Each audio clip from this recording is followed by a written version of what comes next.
And we have sitting in Jacob Farbman. Here. Our number one presence. All right. I'll ask for a motion on the approval of the minutes from our March 4th meeting, which was a long time ago.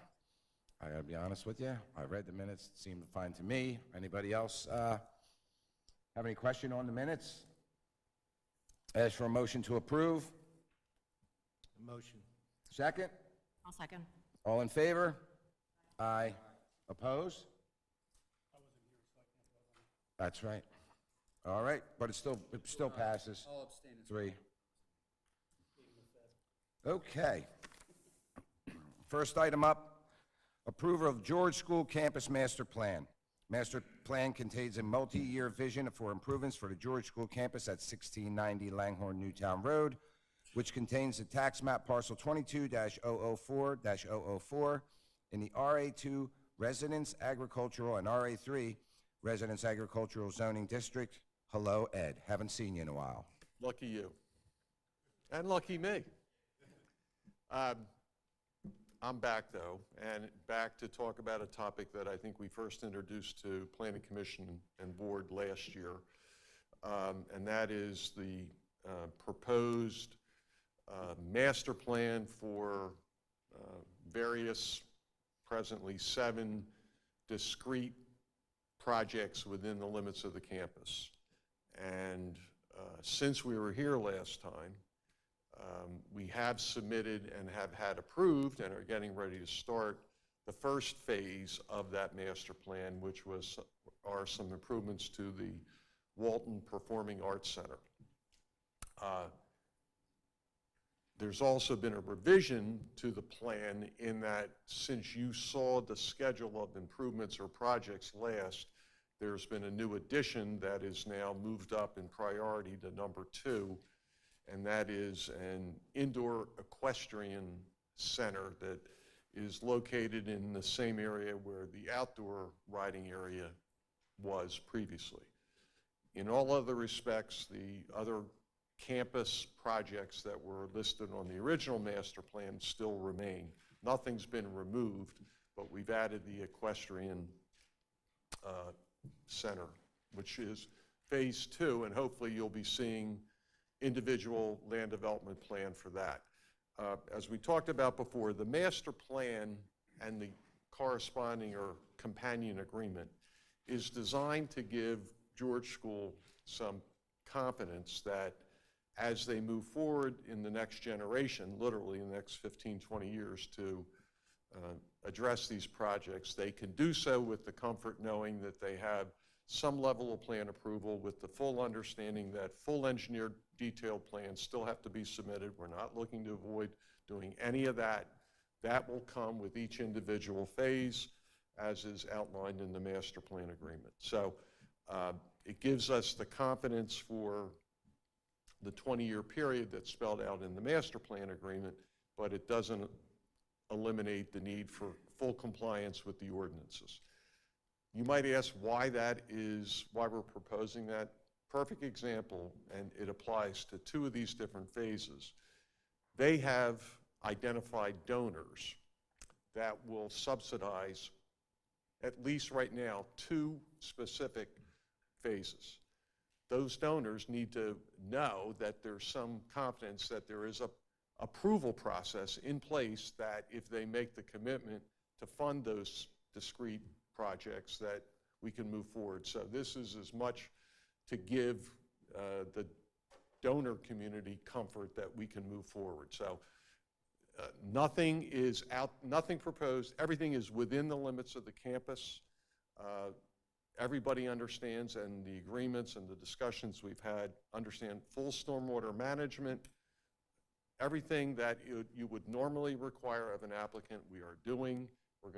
You'll start to see this more regularly. I think next phases 2 and 3, hopefully you'll see as early as later this year to move ahead. So it just is trying to be thoughtful in how they plan for the next generation of improvements in the campus. None of them are intended to increase the census of the school, as we've talked about before. There's no anticipated increase in enrollment because of these improvements. They're done really to enhance the educational experience for the existing students.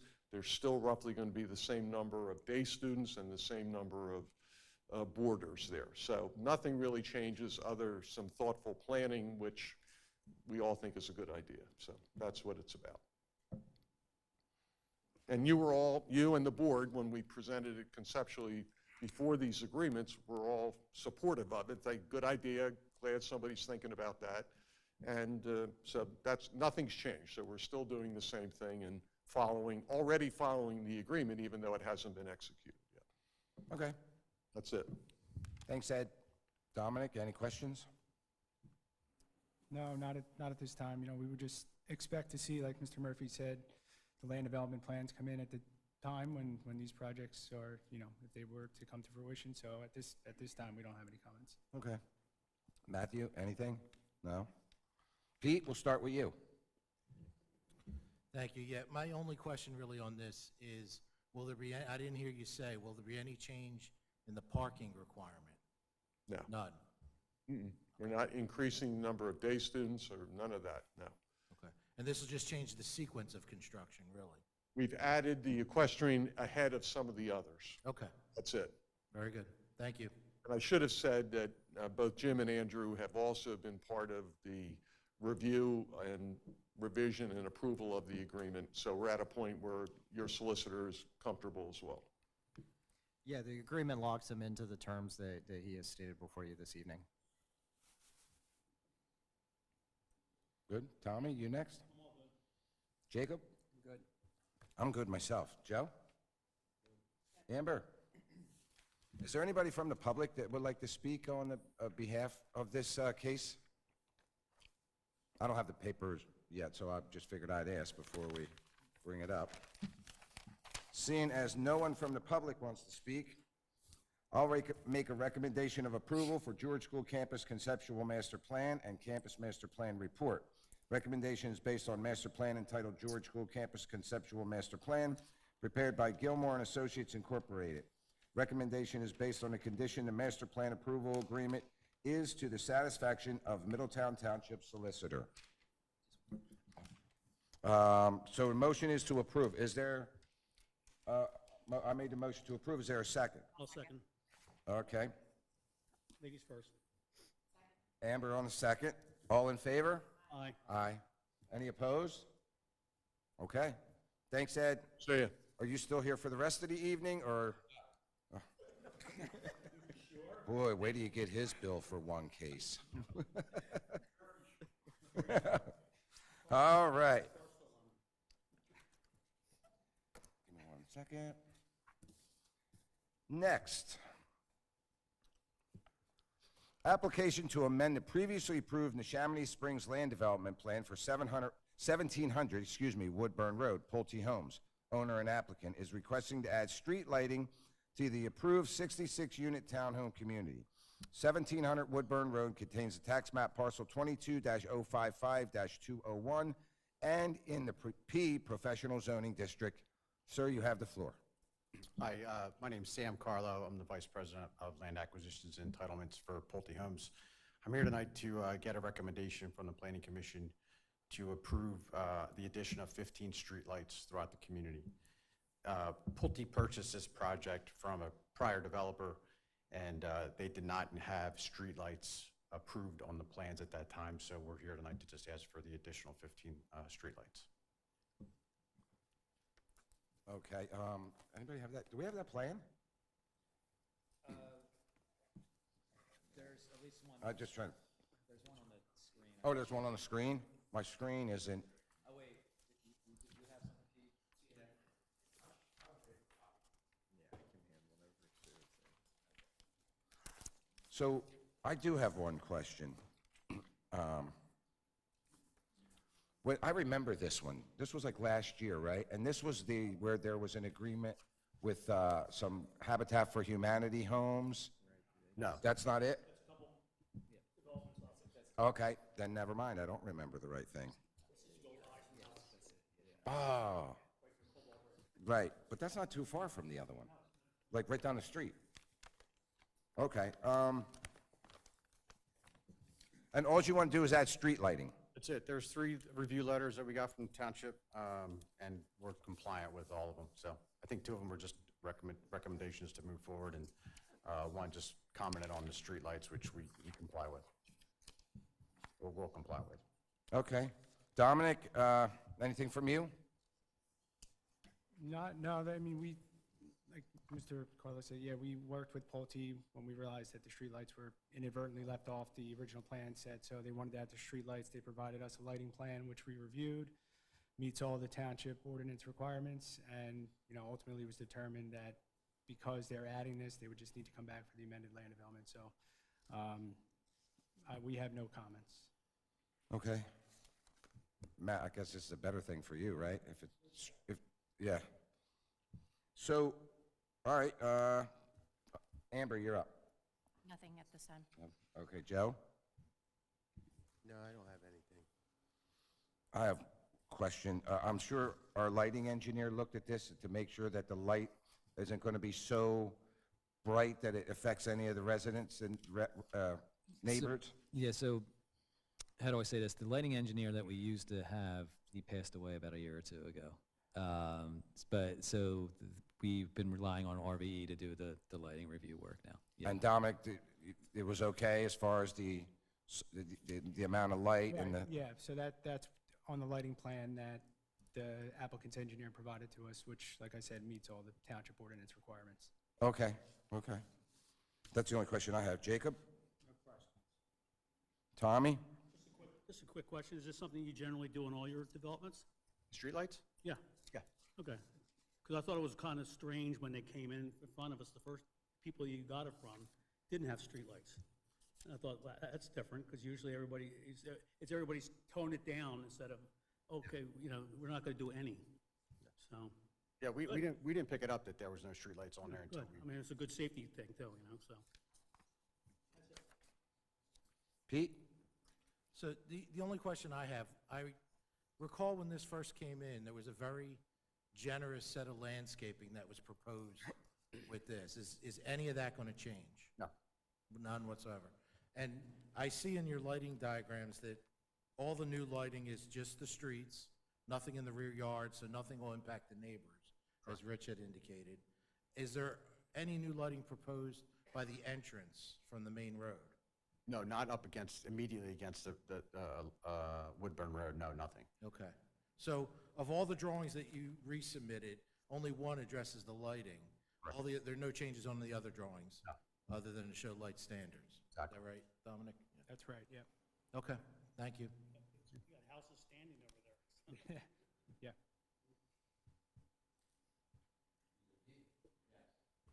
Is there anybody out there in the public that wants to speak on the behalf of this case? I'm getting the feeling everybody's here about chickens.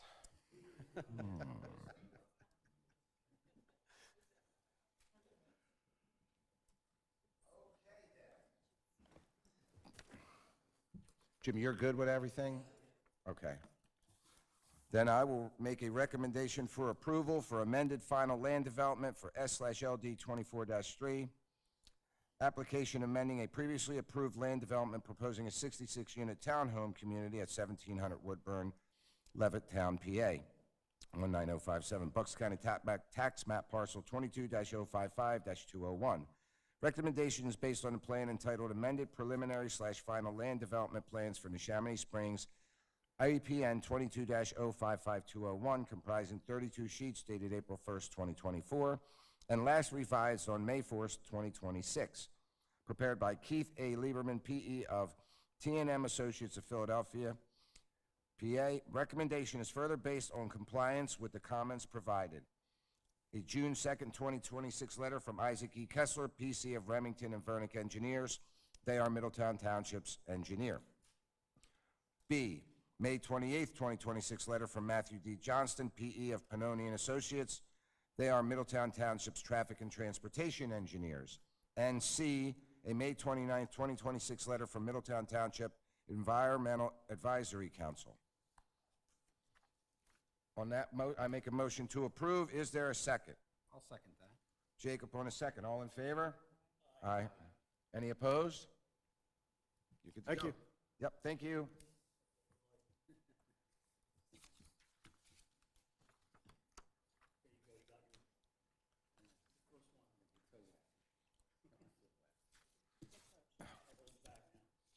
Okay, I'm just trying to find the correct paperwork.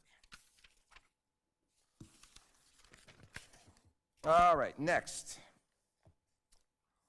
Application for preliminary and final land development to develop a portion of a parking lot area at the Langhorne Square Shopping Center into approximately 510 square foot, 7-brew drive-through coffee shop. The Langhorne Square Shopping Center is at 1281 East Lincoln Highway, contains the tax map parcel 22-047-011, and is in the C Commercial Zoning District. Correct. You have the floor, ma'am. Thank you. Brielle Brown with Kaplan Stewart. We are the firm that's representing the applicants. I also have with me our full team tonight, which includes Adam Hendricks, who's a representative from Federal Realty, which is the applicant, as you just stated. Nick Lewis, who is from Bowler Engineering, who is our engineer for our plans. Peter Spitzak from TPD, as well as Zach Roxham from 7-Brew. So as we move through the comments tonight, we can have them address your questions as they come up. So as you said, the applicant does propose to develop a small portion of the northern corner of the property, which is located at 1281 Lincoln Highway, with a 510 square foot 7-Brew with a 270 square foot small cooler, with no indoor seating and 2 drive-through lanes with 1 bypass lane. We have submitted an updated waiver letter, which is dated today, I believe, which removes our requested waiver related to stormwater. We did confirm with your township engineer that we are able to meet the stormwater requirements, so we will not need any waivers related to stormwater. Based on our conversation with township staff, there was also some concern about sidewalks at the property frontage, so we also have a requested waiver to provide a fee in lieu with regards to sidewalks. And other than that, we're including our remaining waivers, which are related to concurrent submission of the prelim and final plans to allow for drainage pipe size less than 15 inches and to allow for less than a 5-foot radius for curvature for curb lines. Lastly, we did also confirm with township staff specific to traffic about the overall configuration and layout of our proposed plan. And at this time, we would ask, or we would be amicable really to a condition to agree to continue working with the traffic engineer regarding the overall configuration, just so we can reach a conclusion that works both for us and the township related to that configuration that we have presented before you all tonight. And then with regards to the review letters that we did receive from the township, we do have the Remington and Vernick letter dated April 20th, the EAC letter, which was dated April 29th, 2026, both Pannoni letters, which were dated May 4th and May 28th. The May 4th one, we would like to talk through just a couple of additional comments in that one, as well as the March 30th letter from the fire marshal. Generally, it is a will comply. I will touch on the 2 comments that we have regarding that May 4th letter, and we have not received the Bucks County Commission review letter yet, so we will comply with that as needed. Turning to the 2 comments included in the May 4th letter, specifically comments 4 and 16, which both essentially relates to traffic signals and easements. It is currently our position that there is essentially no waiver needed for those improvements as they were installed by the adjoining property owner. And there was initial conversation with the property owner that ultimately ceased, and while we would be amicable to working through those conversations regarding the traffic signals, we do not ultimately believe that it's our obligation to carry out those improvements that are requested in the letter at this time.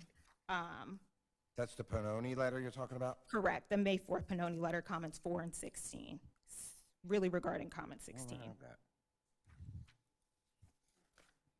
I believe. She's saying, I'm sorry to interrupt. She's saying comments 4 and 16 on Pannoni's letter from May 28th? Yeah, I believe we have a, May 4th. okay, but, I don't have that. Do you but have we it, also ma'am? have a more recent letter from May 28th for you, don't we? That was a traffic impact study. My apologies. All right. So you have the review of the traffic impact study. The May 4th letter was a letter from a previous packet, then my apologies. Yeah, so And we didn't get that? what, you got it probably in a previous submission when they were supposed to come here back in May without realizing that the May 28th letter was only tackling the traffic impact statements. So I can get a copy of that letter for everyone if that's needed, or She's asking about, she's questioning comments 4 and 16, and we don't know what they are. so I think Matt can probably chime in and kind of discuss what. Go ahead, Matt. Yeah, we'll let Matt take over on that then. Sure, I mean, we can have, Okay, so essentially comment 4 relates to, yeah, I do. Just read through them. Okay, yeah. So basically, comment 4 relates to, I can just read it. So it says, show any traffic signal easements on the property. Traffic signal easements must be provided for traffic signal equipment, signage, and pavement markings as shown on the traffic signal permit plan, which are located outside the existing right-of-way. If easements are required, prepare, record, and reflect said easements on the traffic signal permit plans associated with the shopping center, and this includes the Lincoln Highway and Langhorse Square West Lowe's Access intersection, as well as the Lincoln Highway and Highland Park commercial driveway. And so our position is essentially there is no easements on our side. And so because they were ultimately, those improvements were essentially by the adjoining property owner, that we don't really have anything to do with the easements at this time. It would be the adjoining property owner that should have executed those easements, not us. Okay, Matt, you want to respond to that? Yeah, this happens a lot. Signals get installed with developments at some point in the past, and there weren't easements that were recorded. And the township maintains and operates the traffic signals. There's equipment that is outside of the right-of-way, so the township really needs an easement to go in and maintain and, operate the traffic signals. So at this time, when the development has an application in front of you, we would like to make it a requirement that an easement be provided to the township to maintain them and have the appropriate access to the equipment to operate the driveway. And there's no existing easement as of right now? Not that we're aware of. If there was, we said just provide the easement, so, and update them on the traffic signal permit plan. Do you have a response to that, ma'am? Yeah, and I would say, while we agree that an easement largely makes sense here, we would also withstand that we're not the party that should be executing that easement. I guess I would say, you got to find the party who can execute that agreement. Then how can we turn around and say anything in a positive way if we don't know who owns that property enough to give an easement for Middletown Township to maintain the traffic signal? Sure, no problem. I'm going to jump in here again. Adam Hendricks, I'm with Federal Realty on behalf of the landlord. I think ultimately there are two things at play as it relates to, or that come into play here as it relates to the easements. In terms of providing the township with an easement to maintain the traffic signals, I think that is something ultimately that we can comply with. What I would request of the board is that you allow us to run through that process, which introduces PennDOT into the process while we continue to move through the development of the site. If we hold it up now, we're putting you're essentially delaying the project from commencement. So if that's something we can agree to, we're happy to give the township the required easements as it relates to that. That is separate from 16, which we'll address next. Yeah, so this is actually not uncommon as far as what Mr. Hendricks is asking about, is that we don't normally stall projects awaiting for PennDOT's involvement. We obviously don't allow for construction until then, but there's plenty of projects that you have given a recommendation and have also been approved by the board that still had to get straightened out by PennDOT and still had to get all the necessary approvals of PennDOT. They don't get to really do any construction until then, but that, so it is a simple easement that you've actually, a simple condition that you have granted before, where it's basically the easement language, anything to do with the easement would just be to the satisfaction of the township solicitor and township traffic engineer, and would work with the developer. If I may, Jim. Yeah.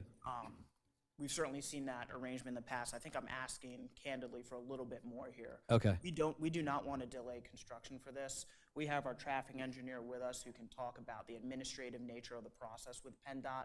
It is not something that should hold up our ability to provide these easements, but as we can all relate in this room, PennDOT typically takes a significant amount of time. That would put a delay on the process. Okay, so then it would be more of a, you don't get the full-blown certificate of occupancy. And okay, that's fine. Okay. Okay, ma'am, what was item number 16 then? We got an idea of what, does everybody on the board have an idea of what we're talking about on item 4? Middletown's looking for an easement to service the traffic light, but they don't want to slow down the project, right? Is that what I'm getting? Good, okay.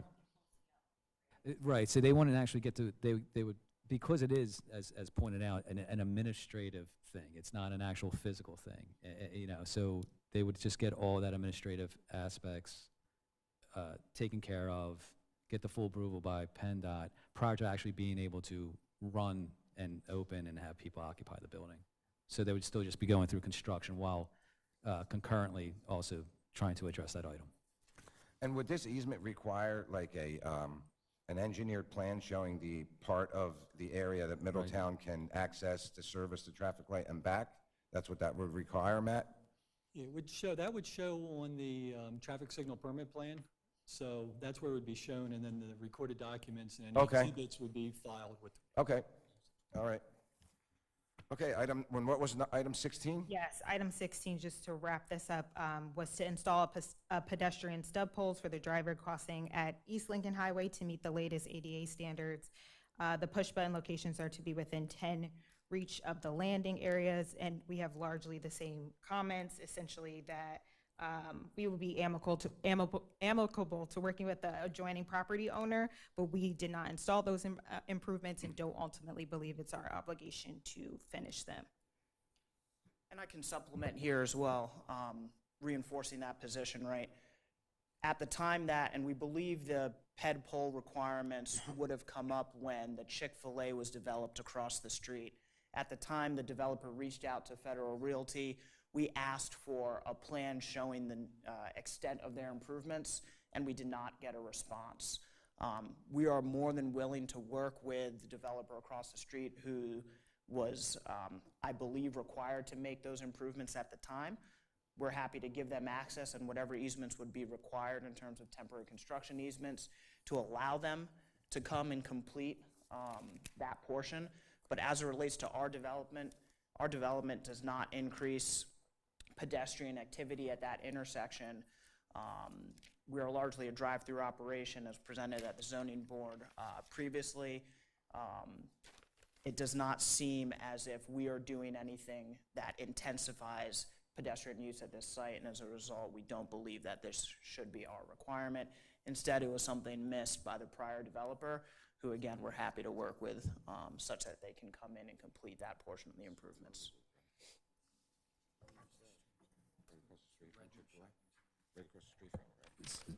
So just to be I'm clear. sorry, go ahead, Matt. It's just to be clear, was it the Chick-fil-A that was obligated to do those improvements originally? Chick-fil-A was Okay. asked by PennDOT to improve all four corners of the intersection to the latest ADA standards. I don't know the full story. All I know is that information was provided, there was some coordination. At the end of the day, the improvements on this shopping center side did not get implemented. And there's push buttons that are out there, but they're not in the best location that meets the ADA requirements. They would have been put, if there had been easements there, it all would have been put where it was supposed to be, but there was no easements at the time. That's why we want to get easements so we can make these types of improvements in the future as we need to. But so there was no easements at the time, and PennDOT said that if you can't get cooperation from the property owner to do X, it wasn't what needed to be done, but they let them move forward with their project because, you know, they can't get on somebody else's property.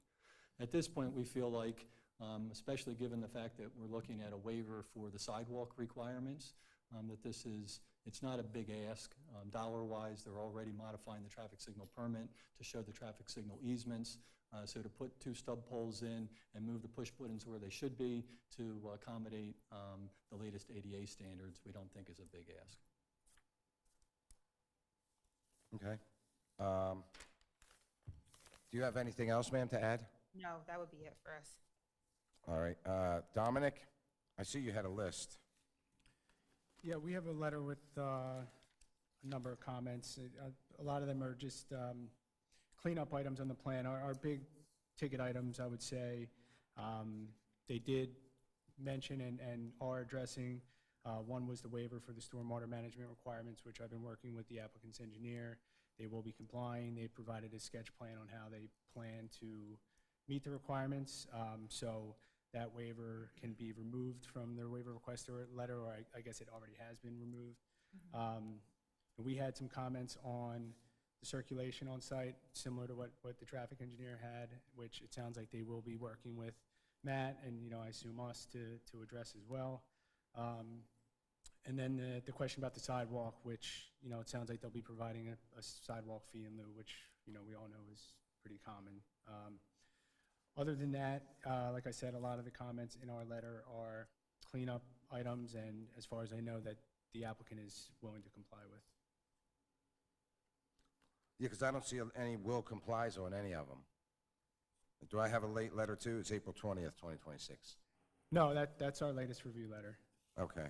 But the, Are you will comply on all Remington Vernick's That's correct, we are. comments? Correct. Okay. 1 through 29?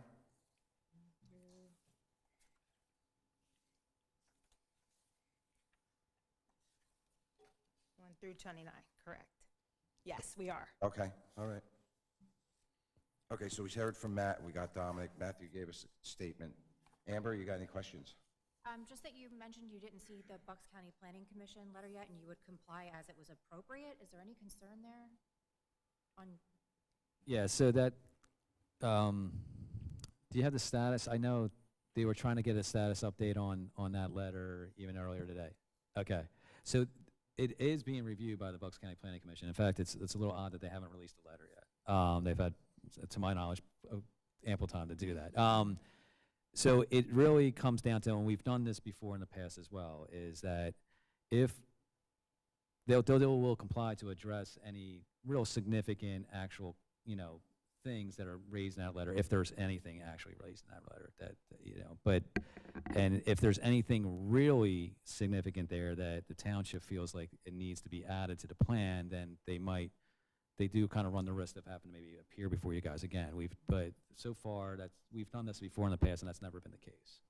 So it's more of they're going to comply with the Bucks County Planning Commission letter and address any real significant comments that would be to the betterment of the community. Yeah. Yeah, and in our experience, we don't see comments that go above and beyond what the township engineer will review Right. here. So that's why we're willing to say that we will comply Yeah. with confidence. Right. So and if they did go beyond what was already kind of raised by our consultants, then we maybe run into an issue of having to maybe appear before you guys. But that I don't really know of a case on that's really happened. Yeah. Any other questions, Amber? Joe? Okay. I just want you to walk me through this. I only have one question. Sure. And it's about item 16 with the pedestrian push buttons. So on the other side of the street, Matthew, you can correct me if I'm wrong, across the highway where Lowe's is and Chick-fil-A are, Chick-fil-A did all their required work on their side. Is that true? So, huh? Right, and so now, you're pretty close to that intersection now, aren't you, where you're going to be? Are you going to be where the Wendy's used to be? No, it's a vacant portion of our parking lot right now. It's an open parking area. We are at that intersection, sir. Okay. Our position here, right, is that they came on and did a portion of the improvements. Who's they? Chick-fil-A and through their development. You can see when you go back through the site that they have installed ADA ramps. Matt, I think you would agree. On the other side of the street? On our side. On your... They came onto our property, and again, I want to be very clear here. We were more than willing to provide access and any required easements. We simply asked for what the scope of the work would be and the easement area, to which we did not receive a response, right? Even though we did not get a response, they still came on and did what looks to be just a portion of the requested or required improvements. I don't know why the ped poles were not complete, whereas the rest of them were. I don't know if that's a disconnect between PennDOT. They were outside the right-of-way. The poles are? The poles are outside of the right-of-way. But do you think it's unreasonable that we're granting the waiver for the sidewalks to swap those two projects? I don't necessarily think that it's reasonable or unreasonable. I simply maintain the position that it is not, our proposed use does not intensify pedestrian activity at that intersection. We don't see a lot of pedestrian activity at that intersection. And ultimately, I think that the developer who should have been required to do that work are the ones that should be responsible for doing so. So what you're saying is nobody from Chick-fil-A, Lowe's employees would ever want to go grab a coffee across That's the street? not at all what I'm saying, sir. What I'm saying is that we do not see and we do not anticipate an increase in pedestrian activity as a result of our development. And then my next question apart that is if Chick-fil-A did most of the work, why can't you just finish it up? And then everybody's happy. That's a great question. I think it's something that we can certainly consider. I think a piece of this is that we also will then need to go back to PennDOT and go through that process. Is it a huge PennDOT issue, Matt, because the poles were located in the wrong spot? Or? PennDOT's reviewed everything. They know what they originally wanted. The Chick-fil-A has completed all the improvements that PennDOT required of them. That project is complete and it is closed out. They had requested these pedestrian stub poles, but they were ultimately, for whatever reason, the cooperation with the other property owners, I don't know where the communication broke down. I don't know both sides of the story. I just know that the pedestrian poles did not get put in, and we'd like them put in now. But the And so did in the complete end what here, they alls needed. we're talking, all the ADA ramps are in on that side? All? That's the only improvement that needs to be done in my. Oh, on that opinion. side is just the Just pedestrian. two So pedestrian poles. we're and here, a little bit so of- we're here, and the only thing we're talking about is two poles. Two poles with push buttons on them, but that the infrastructure is already in. Right now, the push buttons are on the mast arm support, that has the signal out over the street, and we're talking about putting a stub pole in. It's like a 4-inch pole that's closer to where the curb ramps are, so that people can push the button at the curb ramp and move the pedestrian push button was put on that support pole, moving it onto this short stub pole. Are the conduits all in already for that? They would have to run from the pole to their new stub pole, All on the one side of the street? just on the two corners. Two corners. Yeah, it's All probably. right, so I'll get right back to 10 the foot. applicant and say now we're down to two poles and a little If you bit of ca- conduit. We are aware of the request. I think Matt will acknowledge that, yes, it's two pedestrian poles. We're in essence talking about tearing up the sidewalks, right, to get from the mast arm over? You don't think so? Okay. Can I ask of the board this? Can we take the opportunity, if you're willing to issue a recommendation of approval conditioned on us reviewing this piece and vetting it out further and circling back? That's something we can do, but it's hard for me to wrap my head around this request.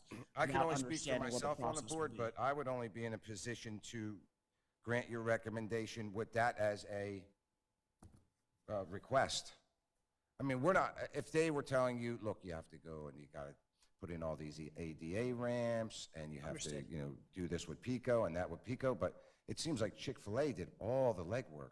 And can we condition this the same way as the other one that requires PennDOT, that they just wouldn't get the full CO? You can continue construction, you can do what you got to do, just make sure it's done before the end?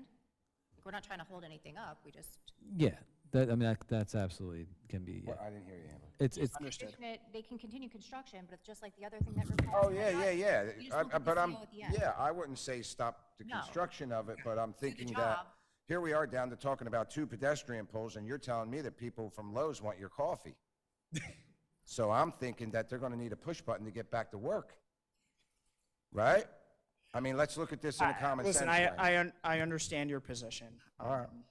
All right, and I'm gonna if pass it that's, off. if that's its condition as approval, I think that's something ultimately we don't have a choice but to agree to. I'll pass it off to Jacob. You have any questions? Well, my primary concern was the drain issue, and you addressed that. I just want to know, is this requesting compliance with the fire services two recommendations about the water supply and the able to get the tower ladder in? You're talking about the fire marshal or? Yes. Okay, that was it. Tommy? You said that you're not anticipating pedestrians. Is there a counter in this place? I'm saying that we don't Is there anticipate. counter service? In other words, can you only buy coffee while sitting Understood. in your car? We're gonna just have our 7 brew person answer Or that can you question. walk in and buy a cup of coffee? How you guys doing? My name's Zach Rosscam. My wife and I are the local franchisees for 7 Brew and really appreciate the opportunity to be here today. And thank you for your time. In terms of your question, we technically do have a place where pedestrians can come walk up. It is underneath a canopy and protected. They cannot come inside, But if you walk up to our site, someone will come out to you with an iPad and take your order. But we always let them know that it is actually slower to walk up because we only have one line in terms of when the drinks are made. So if you walk up, you're actually behind the last car in line. And that discourages people from walking up. And as a result, we tend to have less than 0.5, our actual sales numbers show we're less than 0.5% walk up in terms of sales. In a day, you're talking about 25%, you said, or 20? 0.5, 0.5. Oh, 0.5, I'm sorry, I thought you said 25. It's hard for us to hear unless somebody talks. Sorry about that. Okay. Absolutely. Thank Because you. we keep talking about pedestrians, I'm wondering how many pedestrians you're gonna have there in a day, you know? We typically get fewer than 5 a day. We're talking about very few pedestrians. Okay, and I was wondering if you had a counter, then you're encouraging a little bit of pedestrian. If you'll come out and meet them, you're saying we'll take you, but we're not encouraging that. We have the option. Yeah, you want, rather they stay in their cars. But we would rather they stay in their okay. cars. That's correct. Okay. Thank you. Yes, I guess it goes back to Federal Realty. How many, now Redner's is right there. And that parking lot is, that section of your parking lot is always full. How many parking spots are you losing for this building? And are you still under the code as accountant done? Yes, this went through a variance process before seeing you guys, and then the parking was addressed at that time. And we are still compliant. Because usually that section of that part of that parking lot is usually filled most of the day. No, we're still compliant. I think to his point, we went through zoning approval, and even with the reduction of 57 parking spaces, we're still well over parked. Okay.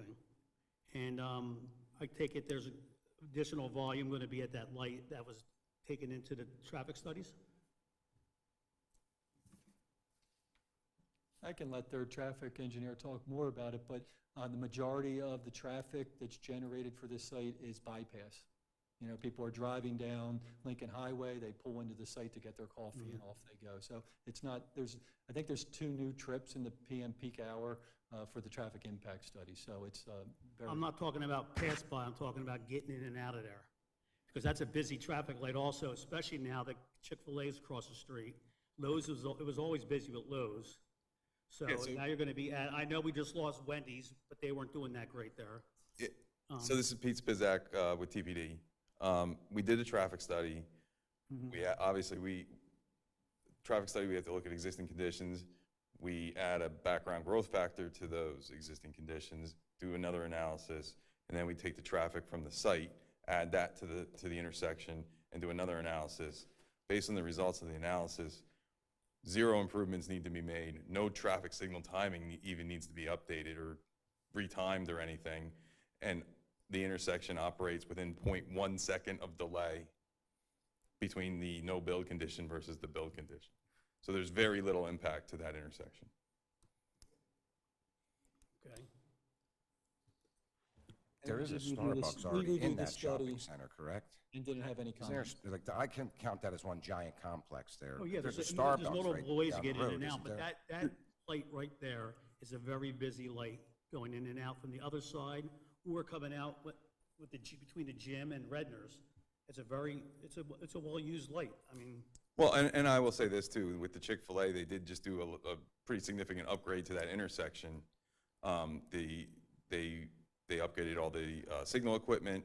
They added another lane on their approach. right. They obviously retimed the signal, so Yeah, the improvements were already. on the other side of the road, though. Correct, again. but it also helped the entire intersection. Oh, So- I'm sure, yeah. Right, so with the little traffic that we add to that intersection, it has very, very, very little impact to the operations of the signal. So at the end of the day, like Matt said, Matt reviewed our traffic study. They had 0 comments on the actual analysis of the traffic study. So, you know, we're showing very little impact to that intersection with this site.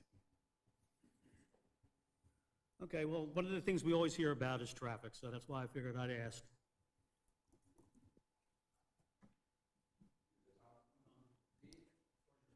Thank you. So I only had really 3 concerns here. Maybe I didn't hear this at first, but what are your hours of operation? So, And forgive me if I missed that. okay,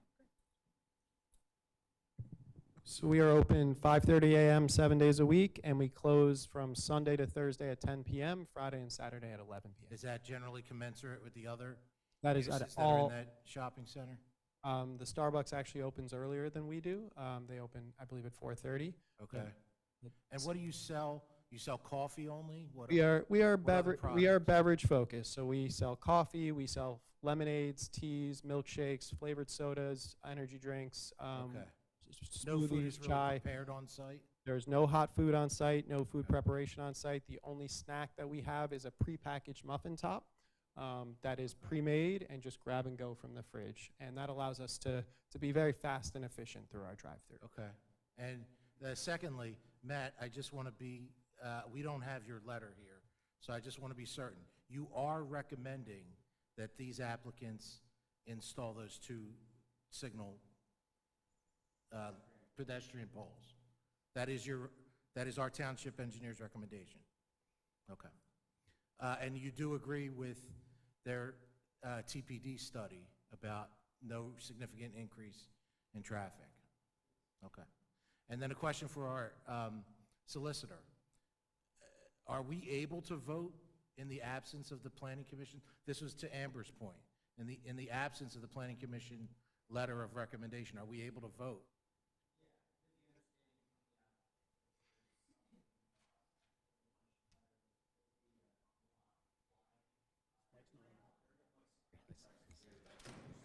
Yeah, you are able to proceed without the Bucks County Planning Commission letter with the understanding that if there's something in that letter that the applicant does not intend to comply with, that they'll come back before you. It would be provisional only. Correct, yeah. And if there was something on there, it would come back here first, or it goes to the supervisor? Yeah, I would What ask the, mechanism makes that so? Because I got to be honest with you, I'm leery about all these applications that we get, and then there are provisional things, we vote them, you know, if this is so, if this becomes right. provisos and so forth, and then we never see them again. Yeah, so I would put a condition in the That concerns approval me. that if there is something in the Bucks County Planning Commission that they don't intend to comply with, that they'll appear before you again. Otherwise, I think the assumption is that it will be a will comply. Because if this gets voted here today, yes, in another week or so, they're at the supervisors, is that right? That's correct. Yeah, I But- believe they're scheduled for But- Monday. But there is, and I already did discuss that with their, Rob, their attorney, that this, they have to have that letter in hand prior to going to Board of Supervisors. Like this, that's just a condition right now, The but, Planning Commission letter. yeah, yes, the Bucks County Planning Commission letter, because the Board of Supervisors will not give any kind of approval without that letter in hand. Yeah. What you're saying? we If you have look it. at our recommendation letters, it's item F that says, condition that the comments in the Bucks County Planning Okay. Commission review letter are addressed. Well, those are my two issues, really, are the Planning Commission review. I know, and you said in testimony that you would agree to whatever they come back with. Within you said. reason, and should there be anything substantial, we're happy to come back. And my other issue are these two notifiers, the two pole-mounted notifiers. You good, Pete? Okay, I'm going to go back over one thing, the waivers. 5 foot. Before you go in there, Rich, can I just ask the franchise owner just one question, only because it was raised a few times during the review by others. There's on the design, there's a table. Yes. What is the So purpose there of is that a table? picnic table because it's a 510 square foot building. It has no seating inside, no place to sit down. So the picnic table there is for employee training and employee breaks. So Okay. that is where our employees go when they need a little bit of a rest. It Thank is you. not for customers. Thank you. Absolutely. How do you keep somebody from coming and get a cup of coffee at your little covering and not go out there and drink that? We typically don't police it, but as we mentioned earlier, we have very, On the very microphone. few pedestrians who come to our site. So it is very rarely ever used by a customer, but if someone sat there, we wouldn't stop them. Because if it's there, somebody might use it. Yeah, and That's human nature. yeah, and I Right, think yeah. we're okay with that if they want to occasionally use it, but we don't see a lot of volume even with that there at our You don't other want to see sites. this when they're done. Yeah. Yeah, I agree with that. Thank you. Yeah. I'm looking at the waivers. Didn't I hear they were asking for a waiver from concrete inside, from sidewalk? A fee in lieu instead. A fee in lieu of, right, but it's not, what item's that? Concurrent submission, 5-foot radius, drainage, stormwater. There's number 4 here, on June 3rd, from section 440419A to provide sidewalk as requested by the township by way of a fee. Oh, it's not on Remington Vernick's letter. No, No. there's a waiver request letter in your packets. It's dated June 3rd, I can give you one right now. Oh, okay, I got it. Right, and, but it's, actually, the first 3 are the same exact ones in Remington Vernick's letter, and then the 4th one's different, Correct. right? Okay, I just wanted to make sure that. Is there anybody out in the public, or do you have anything else to say, sir? I would just say that I'll reinforce our position that as it relates to the ped poles, ultimately, if it's a condition of final certificate of occupancy issuance, if we can move forward with construction, we will comply with that. We'll run through the PennDOT process, understanding that CO would be held until those ped poles are installed. Well, I was writing that up as item G as we were speaking there, so I'm going to say that it is going to be a condition for sure as far as we're concerned. But let me go back to, is there anybody from the public? Ma'am, you have to come up there and state your name and address, ma'am. And did you sign this? Did you sign up on this sheet? Okay. Donna Boyle. I live in Parkland, or Langhorne. I was just wondering why Chick-fil-A wasn't forced to finish those ped poles, because if, like you said, if somebody wants to come over from across the street and get a cup of coffee, well, what if somebody from that side of the street wants to go over and get Chick-fil-A and wants to walk back? Wouldn't that be a safety issue for them as well? So, and there were, I mean, it was stated that they didn't completely finish the job, but somehow it got pushed through. And I don't think it should be their responsibility. I think it should be Chick-fil-A's responsibility to finish the job. I think Matt did touch on that earlier, but Matt, do you want to retouch on that again?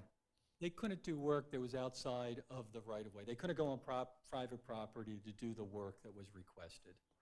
That's basically. And the ped poles would end up on the private property part. Correct. So that's why Chick-fil-A just put the push And buttons backed in the off poles. on that comment and did not require them to put the ped poles in because they did not have access to the property. That's my understanding. I know that's outside the right-of-way. So they completed everything that they were required to complete of PennDOT. Okay. Do you understand that, ma'am?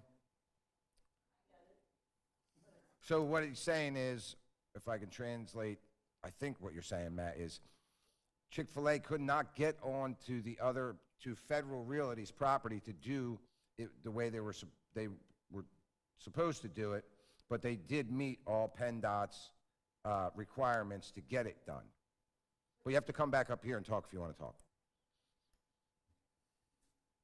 But didn't they say they gave them permission to come onto the property? No, we didn't. I didn't hear that anywhere tonight, no. It was my understanding that you asked them what the scope was, maybe you pushed back, and then it fell apart. How did that? We certainly did not push back. We are all for increased pedestrian safety. If you look at across our portfolio, we are a Class A operator. We invest a lot into our properties. We value pedestrian and vehicular traffic alike. That is certainly not the case. Again, I don't want this piece to hold up the process. I don't believe, right, that ultimately it should be our responsibility. I'm not convinced that it doesn't matter. We're happy to agree to it. At the end of the day, it's for the good of the community. We will acknowledge that, right? And if this is what it takes to get the ped poles in and it benefits the community, so be it. Seeing as that there's any other questions, I'm just waiting for Jim to write something up for me. And he's calling Matt in on it. But anyway, I don't know. Where's the gentleman go? Oh, I get what you're saying. I guess Chick-fil-A, they made their requirements, what they were required to do. So basically, we're kind of saying, hey, can you just finish it in a proper way? Again, And then everybody benefits from it, you know? Completely agree. You know, I guess only for the purpose of the record, I'd love to see, we've been in the signal plans, right? The ADA ramps are outside of the right-of-way as far as I know. So they did come onto our property and encroach to do a portion of the improvements. I just don't know why they weren't all done. That's our stance, but again, I understand the board's position. We're looking out for what's best for the community. Okay. Is there any other questions from the board? Anything? Amber, Joe? Anything? Okay, I'm just waiting for them to write up the final recommendation. Yeah, I don't know. I mean,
all right, sorry about the delay there.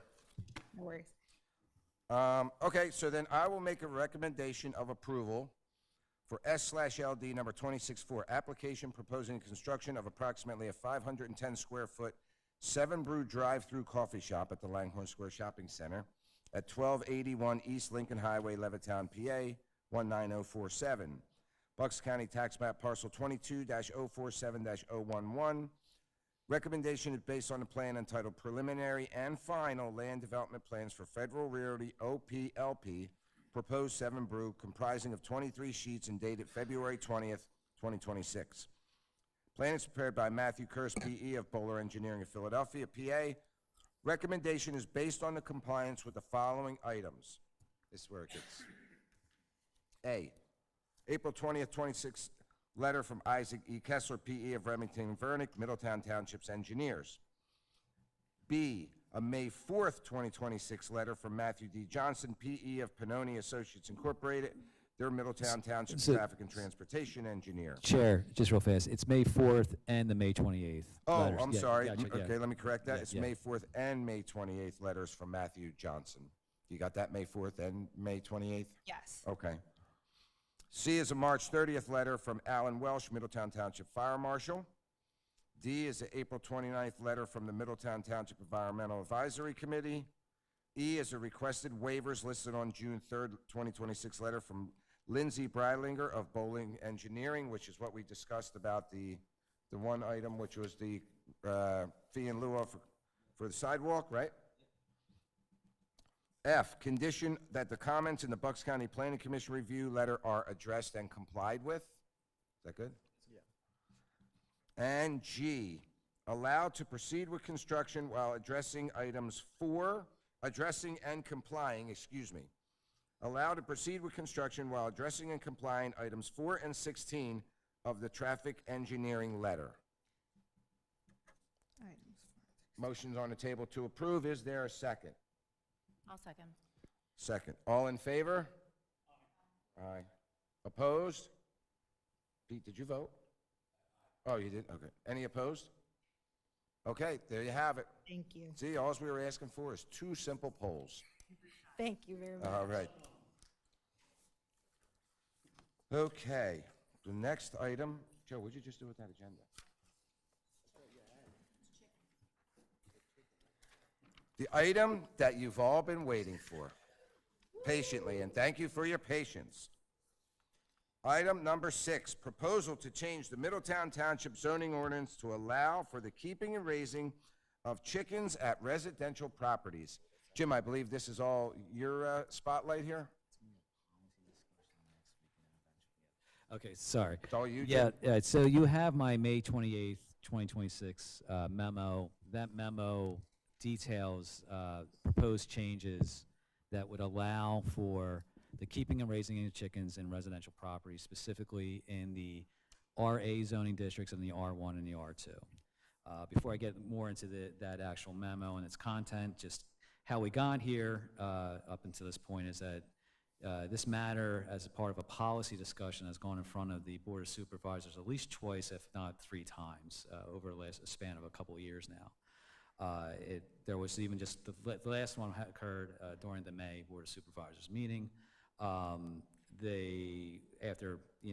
all this time, the Board of Supervisors definitely thought it was now at a place that we could begin allowing for them to some extent by changing the zoning code. Anyone that doesn't know that right now, keeping and raising of chickens in the zoning code as it's currently required is an agricultural use. You need a minimum of 10 acres and everything else. So it's almost near impossible for anyone to do what the intent of these proposed changes are, which is having some chickens on a residential property and they get to keep and raise them. Now, there's been a lot of community engagement effort prior to getting here. In fact, I'm just going to kind of just touch on that real quickly. Community engagement effort went through all types of different social media that through the township's TikTok, the township's Facebook, and the township's Instagram.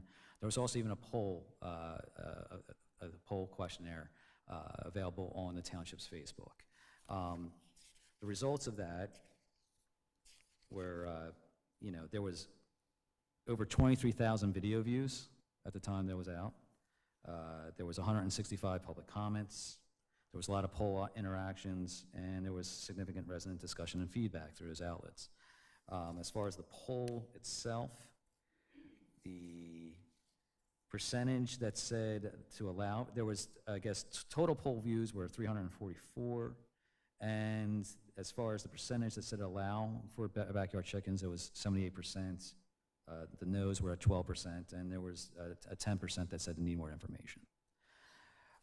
We also had Madison reach out to the communities that we knew that did allow for the keeping and raising of chickens to certain extents.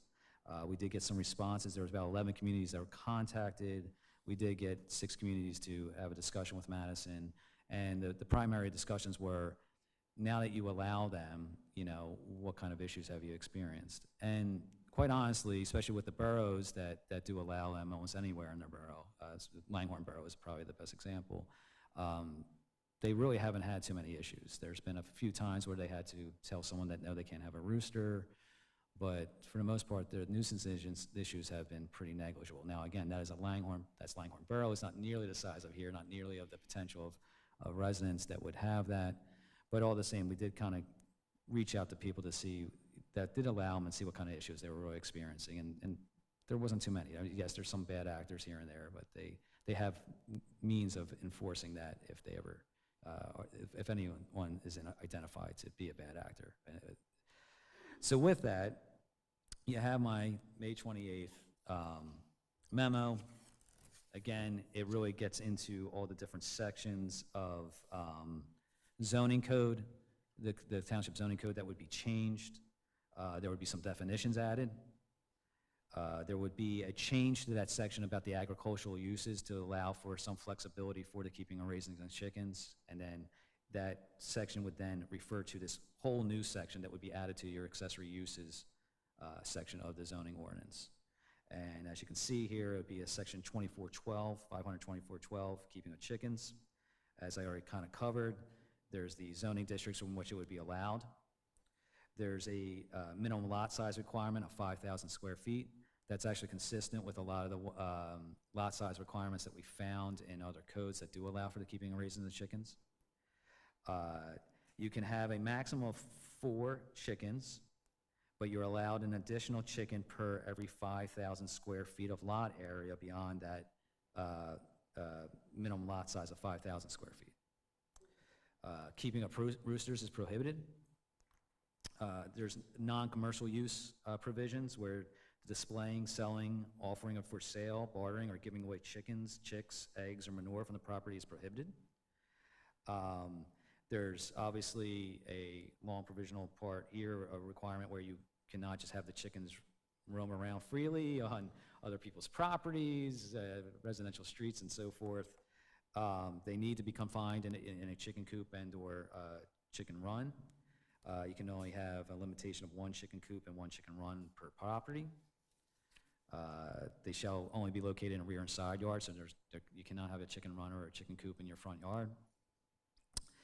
There's a setback limitation for where they can be located from adjacent property lines, and that'll be 15 feet.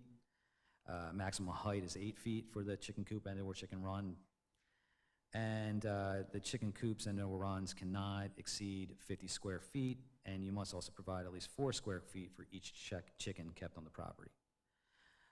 Then we get into a lot of the sanitary requirements. I'm not going to really get too into those, but there's a lot of sanitary requirements, not only about chicken feces, noise, odor, that sort of thing, as well as the keeping of the feed, and also any kind of water troughs, tanks, and watering containers, and to ensure that there wouldn't be any kind of pest or rodent harborage, as well, again, as any other kind of associative nuisance issues. There is a provision that's allowed for slaughtering and butchering. This is actually consistent with a lot of the other codes that we found, but you need to do that completely within the personal dwelling of that residential property. None of that can be happening outside of the dwelling. And there is even a provision for composting, that yes, you can use some of the remnants, the feces and so forth, for composting on your own property, but you cannot be sharing your composting with others or selling it or anything like that. So I kind of really flew through those requirements. As you can see, there's a lot more to it. I'm sure you have some questions, but that's it in a nutshell. As far as I do, especially with working with the Township Solicitor's Office, also looking at other codes that are in existence, I think there is a great deal of requirements here that would be very preventative from it to be a real nuisance issue within the community.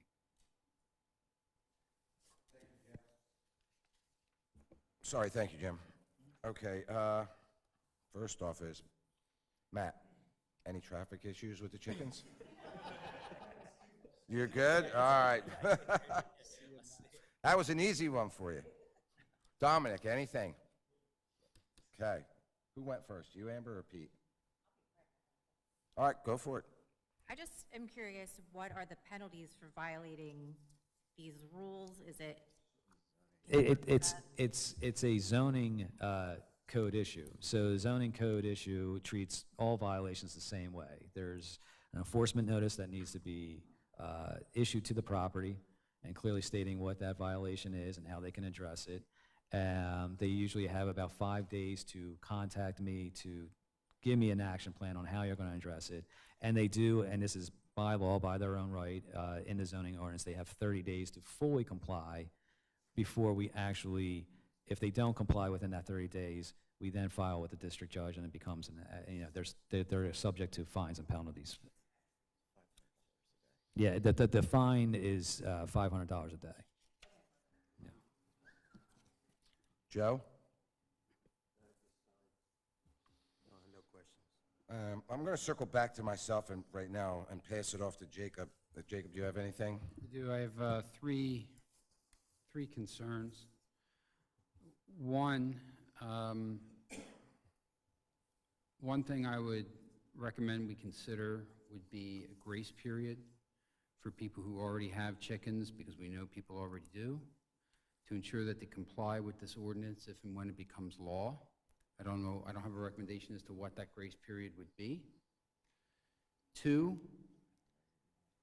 I would leave it for the supervisors and others to determine that there should be a licensing fee per chicken, because I have no problem with folks keeping chickens as animals in their backyard as long as they comply with the compliance.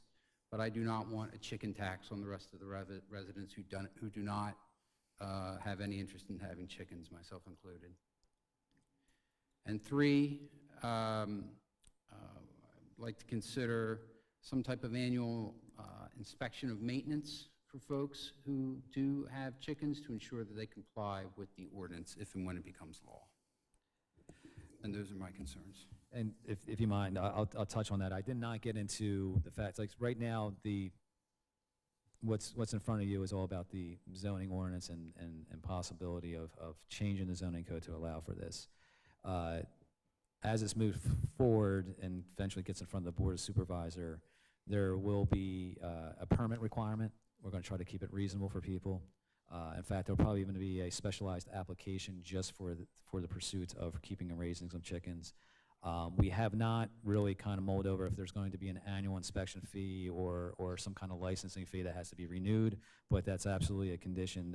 If that's going to be a condition of your recommendation, then it's certainly going to be something that's going to be considered.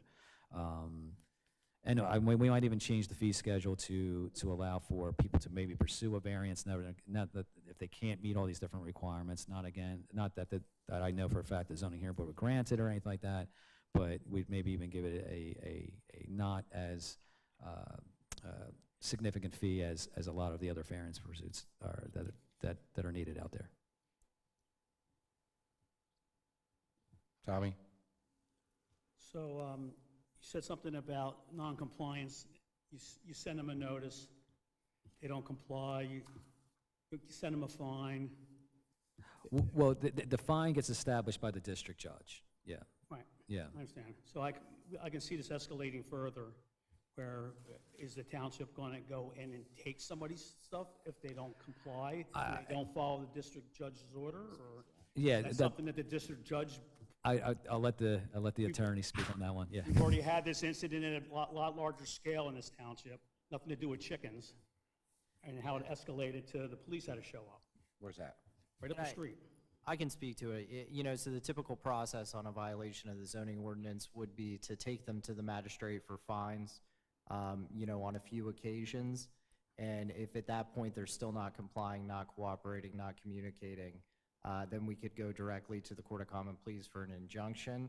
And that injunction could be raised up to, having them removed from the property. I can just from personal experience, from an issue that you just pointed out, that was numerous years of litigation, and that was also someone that was just not going to cooperate ever, and so that's where it got to that particular point. I have confidence that most residents, especially if they really care about these chickens, which my experience with talking to these chicken owners, that they really care about these chickens, they probably will do anything in effort to ensure that their chickens do not get removed from the property yeah. And I'm sure there's people that don't have them now that might not want to comply. They say, I have had them for 20 years. Why should I start complying now? Well, so that's what I'm saying. Yeah, there's a gray area there that we don't. Yeah, I mean, technically, I'm not against this at all. Right. I'm just saying that we're opening ourselves up to having to do more enforcement, possibly. I like to think of the good in all the people, but. Right. It's now, you have to remember also, if they have chickens, fine. We're not, but at the same time, they're technically not allowed to have the chickens. So even if they were to say, I've had these for 20 years, I'd be like, well, that's fantastic. You had them illegally all this time. How will we get you into a legal realm now? And we don't have to do any enforcement,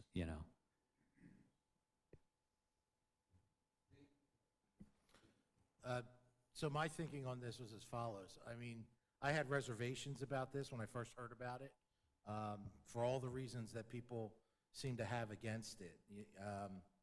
But as I saw a lot of people's testimony at the Board of Supervisors, and I'm sure we'll hear some today, before we vote, but Jacob kind of stole my thunder a little bit here.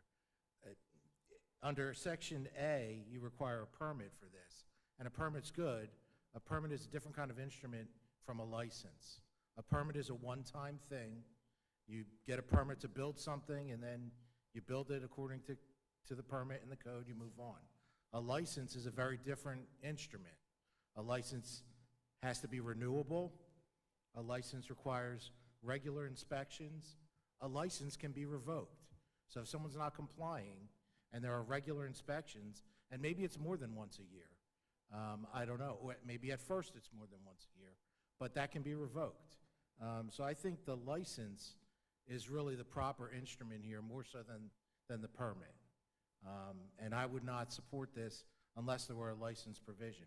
I don't know if it's a per chicken thing, but maybe a per property thing to have such a license. There are a lot of activities you need a license for to do in this township already. I don't see why this should be any different in that regard.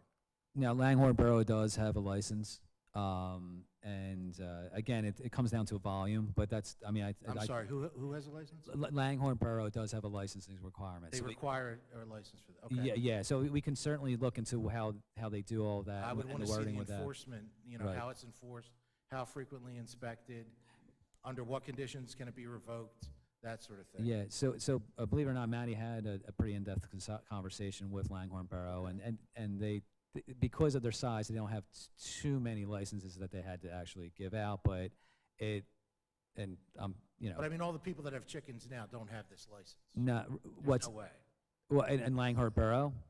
in our township. Oh, no, no one has a license right now. we don't have it. No, I'm saying Langhorne Borough requires that, and it's codified, that, so we could look into that, maybe duplicate I see. similarities to that, yeah. The only other thing is, in your section, what is section M, as in Mary? Under all your letters, was that one that got cut out, or was that something else? Just mislabeled? Correct.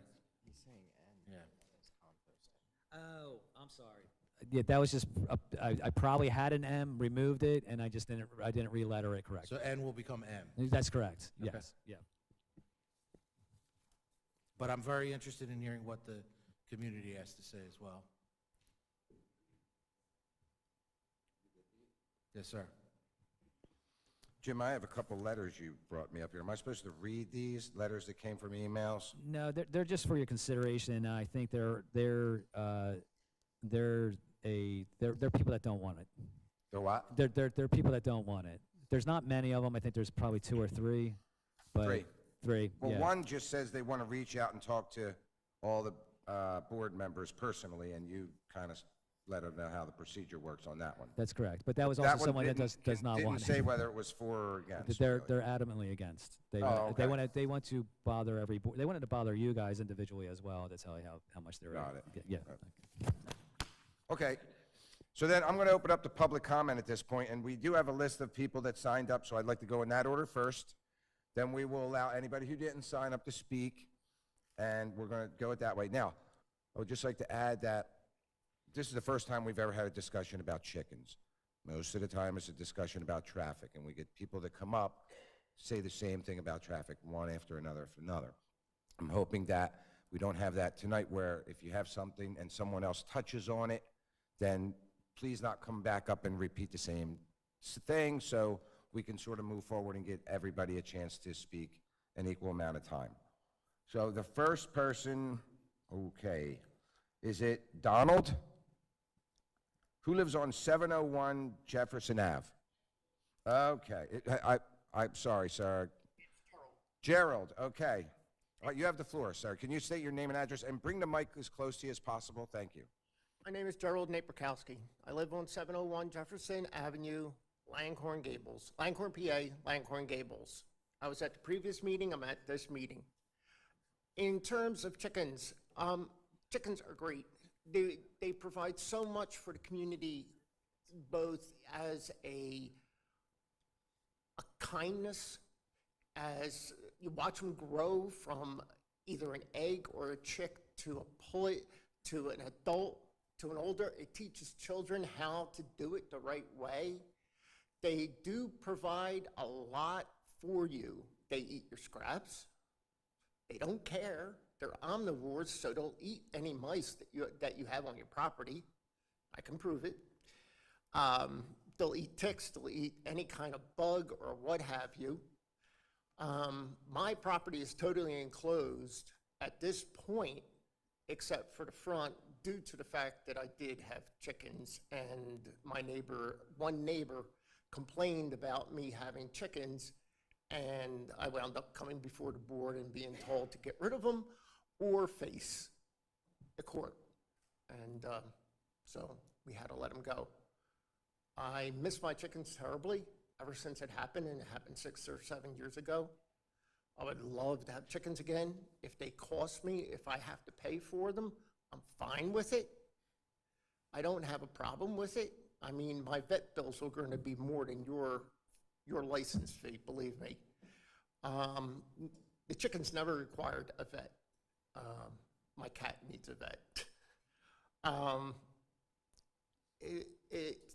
It brings so much kindness, and which I said already, I know, but they can be an emotional support animal for when you're really going through really hard times. You just go out into the run. If your run is big enough, it's not a small run, and hang out with your chickens, and they'll come up to you and they'll make you feel better because now you're taking care of somebody else, and they'll be able to drain away your bad day, and it turns into be a good day, or you can deal with it, or you can cry to them, or what have you, and they may not understand it, but they'll still love you because you feed them treats. And hitting me with a fee for chickens, let's say for 3, and then I decide to add 4 or 5, depending upon how big my property is, which is 0.34 acres, I'm fine with it. I'm fine to whatever you have to do. You want to come out every week and check out my coop and check out my run, be my guest. I have no problem with it. It'll be annoying, but I have no problem with it.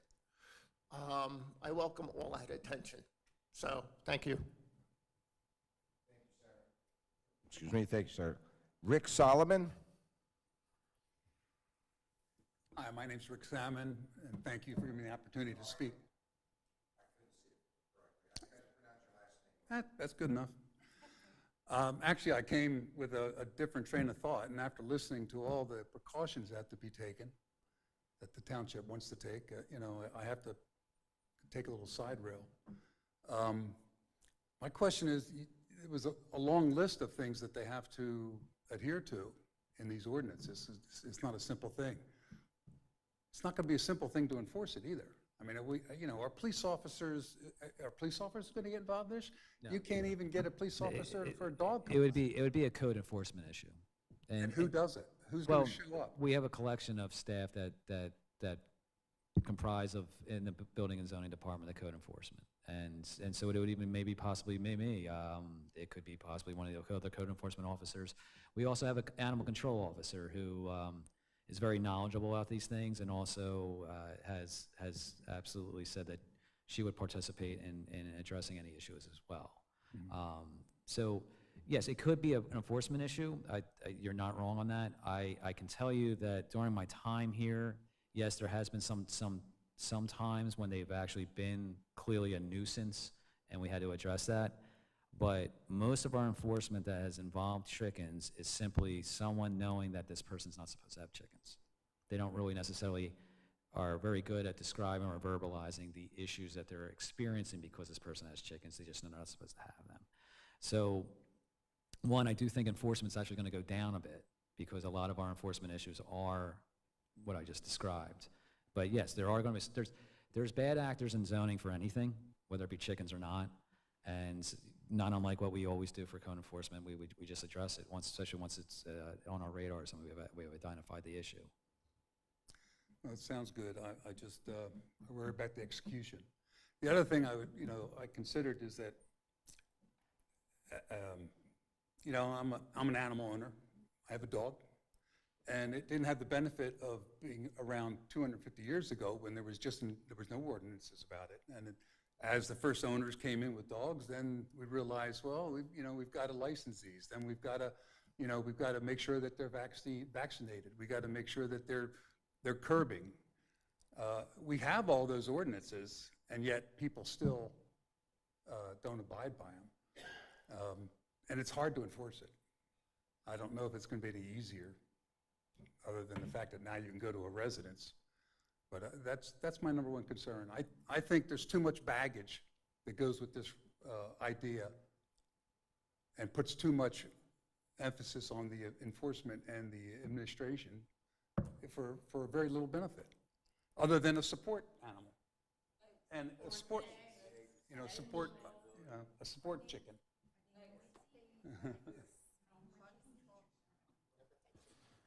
Thank you. Bill Sagan?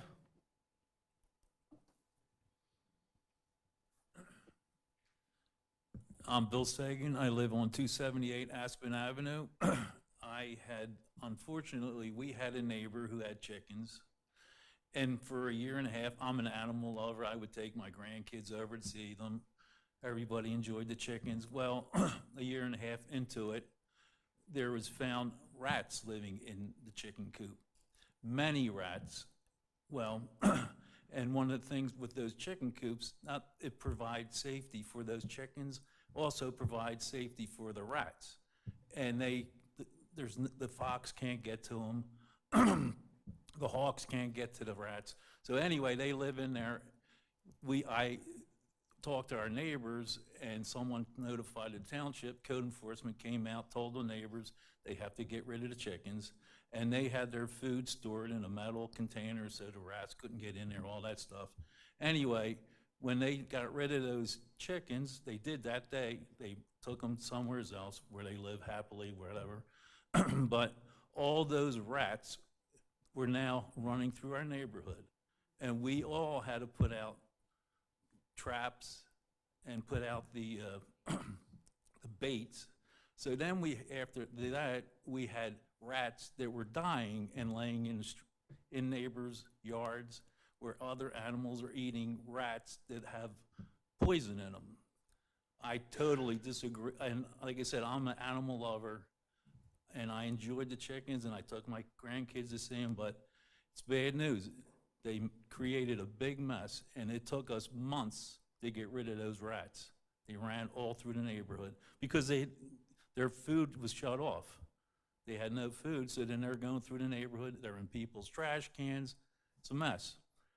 And I seen, they gave us eggs. We ate eggs from there, but I'd buy a lot of eggs before I would deal with having chickens and rats living next to us.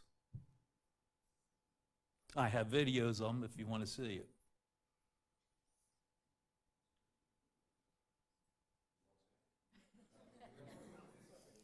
We're okay with the video. Your word's good We for don't, us. yeah, your word's I'm good just enough. telling you, and like I said, we are animal lovers. We had pets and everything, but they really created a big mess for our neighborhood. And a lot of people ended up, it created problems between the neighbors because of this. They really do create a mess. Thank you. All right.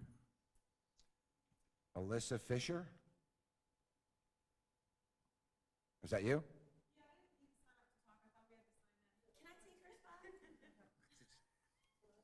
Well, well, just go, then you don't want to speak, Alyssa? All right, so you'll get a chance, ma'am. Chelsea Ann, is it Rovian? Rovian, okay. Hi, I actually wasn't planning to speak, but I just want to thank you for your time. I can confirm, because I actually learned this as well, a chicken can serve as an emotional support animal. I work for an ABA agency, Applied Behavior Analysis, which is essentially helping children on the autism spectrum. So one of our therapists actually does use the chicken and child's relationship to teach the child how to take care of something else. I've lived in close proximity to chickens in the past. I can say not currently, but I can say that as long as the owner does take care of the chickens, which again, we're putting trust in the owner, and I understand concerns on both sides. I do like the idea of having a license or some sort of enforcement to make sure that the animals are in fact being cared for. So that's all. Thank you. Thank you. Nicole Dindato? Did I get that right? I'm no good with names, I'm sorry. Very, very close. D. Donato. D. Donato, and I'm half Italian too. How did I not get that?